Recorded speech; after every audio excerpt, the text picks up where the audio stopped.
नमस्कार, संतोष की रिपोर्ट में आप सबों का स्वागत है। और आज हम संतोष की रिपोर्ट में चर्चा करने जा रहे हैं कि दूसरे फेज के लोकसभा चुनाव के बाद अब ये साफ दिखने लगा है कि नीतीश कुमार का नियंत्रण सिर्फ सरकार पर से ही नहीं, पार्टी पर से भी हट चुका है। मतलब अब न सरकार उनके नियंत्रण में है, न पार्टी उनके नियंत्रण में है। ऐसे में 4 जून के बाद बहुत सारी चीज़ें बिहार में आपको बदलती हुई दिख जाए तो कोई बड़ी बात नहीं होगी। जी हाँ, जिस तरीके से उनके सबसे करीबी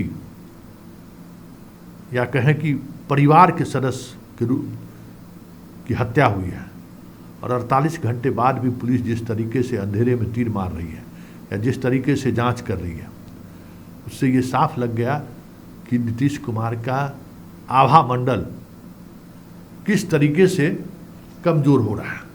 पारिवारिक घटना है और उसमें भी पुलिस को इतना वक्त लग रहा है, आप समझ सकते हैं। उतना ही नहीं, पटना में जो होटल में जो घटना आग लगी की घटना घटी, 1 घंटा लग गया फायर ब्रिगेड की टीम आने में। मतलब लगा ही नहीं कि राजधानी है जहां घटना घटने के पास बाजू में जो है सो छज्जूबाग में सब कुछ दमकल गाड़ी से लेकर सारी व्यवस्थाएं हैं। और कितना समय लगा देखे ही, 6 लोगों की मौत भी हो गई। मौत और आग लगना अलग घटना है, लेकिन रिस्पांस टाइम देखकर लगा कि बहुत सारी चीज़ें इनके नियंत्रण से बाहर है। शिक्षा विभाग में देख ही रहे हैं, के पाठक की भूमिका देख ही रहे हैं। के पाठक तो लगता है विधायिका को अपनी पैर की जूती समझता है, इस तरीके से वो व्यवहार कर रहा है। उसका क्या मतलब है? यही ना कि भाई पूरी तौर पर इनके नियंत्रण से चीज़ें बाहर हो चुकी हैं। और इसी तरीके से पार्टी में भी यही स्थिति देखने को मिल रही है। सेकेंड फेज के चुनाव में पता करिए, भागलपुर के प्रभारी मंत्री थे सुनील कुमार। पूरे चुनाव के दौरान भागलपुर में उन्होंने क्या किया है, कहाँ ठहरा, किसके यहाँ ठहरा, क्या राजनीति रही उनकी, उम्मीदवारों को कितना मदद किया उसने। भागलपुर का बच्चा से चर्चा आपको मिल जाएगा कि कहाँ किसके घर पर वो रहते थे, कहाँ किसके साथ वो घूम रहे थे। मतलब लगा ही नहीं कि वो व्यक्ति एक मंत्री के रूप में नीतीश कुमार के सेनापति के रूप में वहाँ उन्हें भेजा गया। एक IPS अधिकारी की जो भूमिका होती है, उस लगा जैसे वो किसी केस के सिलसिले में वहाँ पर गए हैं देखने के लिए, वही एटीट्यूड उनका दिखा। खैर वो तो ब्यूरोक्रेट थे, उनसे ज़्यादा उम्मीद भी नहीं की जा सकती है।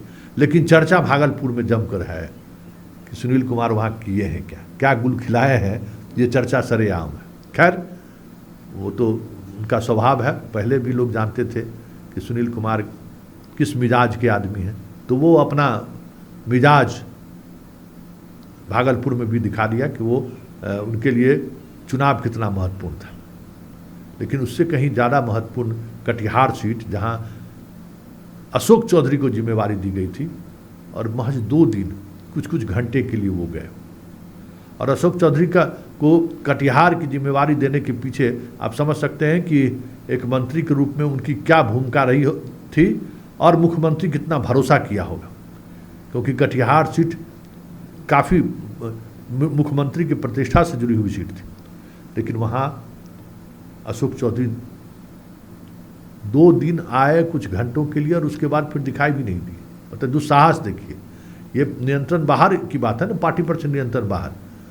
वही स्थिति बांका, किशनगंज, पूर्णिया का देखने को मिला। ये अलग बात है कि पूर्णिया का उम्मीदवार थोड़ा मजबूत था तो अपने तरीके से चीज़ों को वो संभालते हुए दिखा। उसी तरीके से बांका का उम्मीदवार भी थोड़ा मजबूत था तो वो अपने तरीके से चीज़ों को संभालते हुए दिखा। लेकिन किशनगंज, कटिहार और भागलपुर में साफ दिख गया कि मैनेजमेंट क्या होता है। मैनेजमेंट जैसी कोई बात भी होती है राजनीति में चुनाव के दिन, लगा ही नहीं कि चुनाव जदयू वहाँ लड़ रही है। प्रखंड अध्यक्ष, जिला अध्यक्ष क्या होता है किसी को कोई पता नहीं है। संगठन बूथ पर जो पोलिंग एजेंट बनाया गया था, पोलिंग एजेंट कौन है, किसके माध्यम से पोलिंग एजेंट भेजा जा रहा है, कुछ भी पता नहीं। बीजेपी से कैसे कोऑर्डिनेट करना है, सहयोगी दल जो वहाँ हैं अलग अलग पार्टियों का, कहीं भी 2 पोलिंग एजेंट दिखाई नहीं दिए, जबकि बीजेपी के पन्ना प्रमुख हर मतदान केंद्र पर है, उसका हम कैसे इस्तेमाल करें? कोई कोऑर्डिनेशन नहीं दिखा। मतलब पूरे तौर पे कोऑर्डिनेशन के नाम पर कुछ भी नहीं था। नीतीश की सभा ही देख लीजिए ना, इन 5 सीट पर जदयू चुनाव लड़ रही थी, मधेपुरा में वो कैंप कर रहे थे, कितनी सभा हुई, इस दौरान कितने मंत्री वहां पर गए? एक भी मंत्री नहीं, लगा ही नहीं। तेजस्वी पूर्णिया में कैंप करके 2-2 दिन प्रेस कॉन्फ्रेंस किए, रोड शो किए, नीतीश कुमार भी रोड पर उतरे, लेकिन लगा ही नहीं कि नीतीश कुमार के हाथों में पार्टी का संगठन है। सरकार की तो बात छोड़ ही दीजिए, सरकार तो लग ही नहीं रहा कि नीतीश कुमार के हाथों में सब कुछ। एक अजीब तरह का एहसास आपको होगा जब जदयू के पार्टी दफ्तर में जाइए, जदयू का उम्मीदवार जहां चुनाव लड़ रहा है वहां जाइए और फिर नीतीश की सरकार को देखिए। कोई कोऑर्डिनेशन आपस में नहीं है, कोई कोऑर्डिनेशन देखने को नहीं मिला। ऐसे में 4 जून को आपको बिहार में 4 जून के बाद परिणाम आने के बाद सरकार और पार्टी दोनों पर से पूरी तौर पर नीतीश का नियंत्रण समाप्त हो जाए तो कोई बड़ी बात नहीं हो गई। याद रखिएगा इस बात को।